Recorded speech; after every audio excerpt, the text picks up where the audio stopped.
So when I got started in the business, it was very simple. It's the same thing I do when I take a new agent along to train with me. I say, hey, look, come do a day or two with me. Let's just show you what this is like, kind of give you a feel for what to expect out of this business.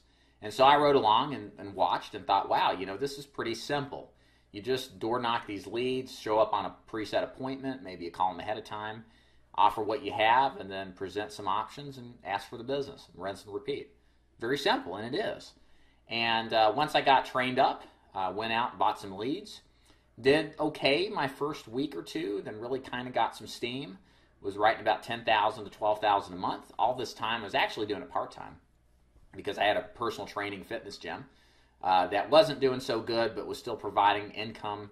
So I wasn't ready quite to leave it yet. And my thought was, well, I'll give Final Expense a full-time effort, even on a part-time basis, for maybe 4 to 6 months, see what happens. And then if I like it, I'll close the gym down.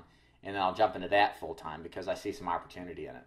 So, and it worked out. Everything I thought it would be actually occurred, just the way I described it. And so I was chugging right along, doing well, and ultimately got to the point where we had some lead issues. I transitioned to another agency, and nothing personal, just business. And this is where the problems began. I transitioned because I felt stymied by my commission level. And the lead issue is really the big thing. I wasn't getting leads, I thought, as consistently as I should have been. There were some issues, and we all have issues with leads. It's just being forthright and transparent and make sure that your agents understand there's ups and downs of lead flow, because there's no guaranteed, hey David, how you doing? There's no guaranteed consistency to everything. That's just how any business is. But when I got over to this new organization, I was doing just fine. And I got to the point where I got overconfident. I thought, this business is really interesting, right? You have to get in front of 25 people a week, or if you buy 25 leads, if you're a good agent, you're going to sell 6 to 9 of those deals, probably 6 to 8, okay?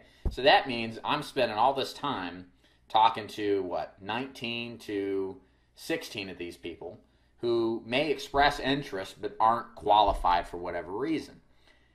So my creative juices flew, and I decided, well, what if there was a way to completely eliminate those groups of people and just focus on seeing only the people who actually would buy?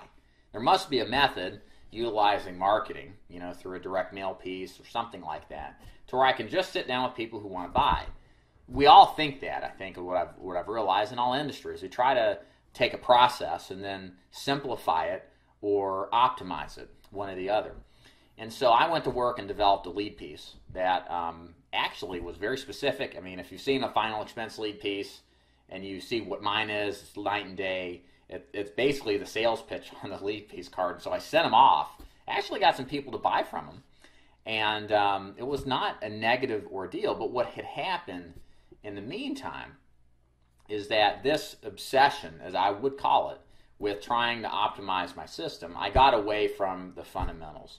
I got away from what actually worked for what I would call the shiny object syndrome.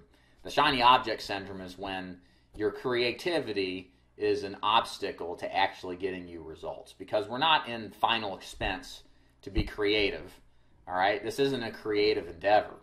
It's a business, and it's work, and it's been pretty much ironed out.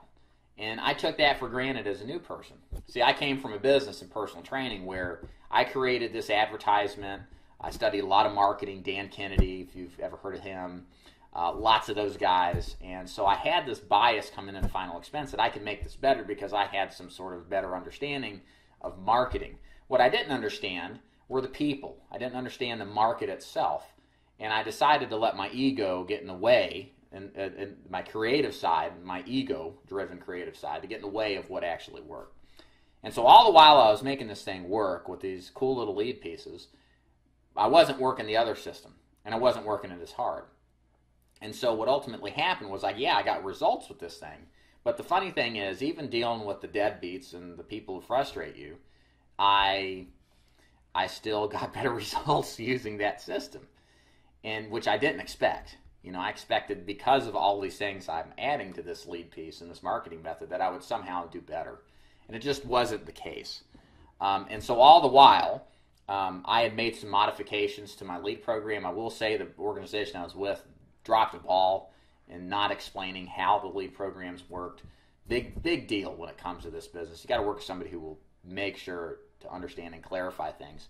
I got a bunch of people back that were not final expense quality, and it was largely, hey, Daniel, she's beach body coach. Yeah, I know what you're talking about. Yeah, so I got a lot of prospects from the lead system I was working that just weren't what I would call good material. And so it was just this like perfect storm. You know, I put too much into this idea I had, the money and the resources I didn't have. I got away from the fundamentals in doing so. And then combined with that, I also had a circumstance where the leads I was getting from the traditional source, just they weren't the right market or right group. And so it was kind of this cataclysmic force that put a ton of pressure on me.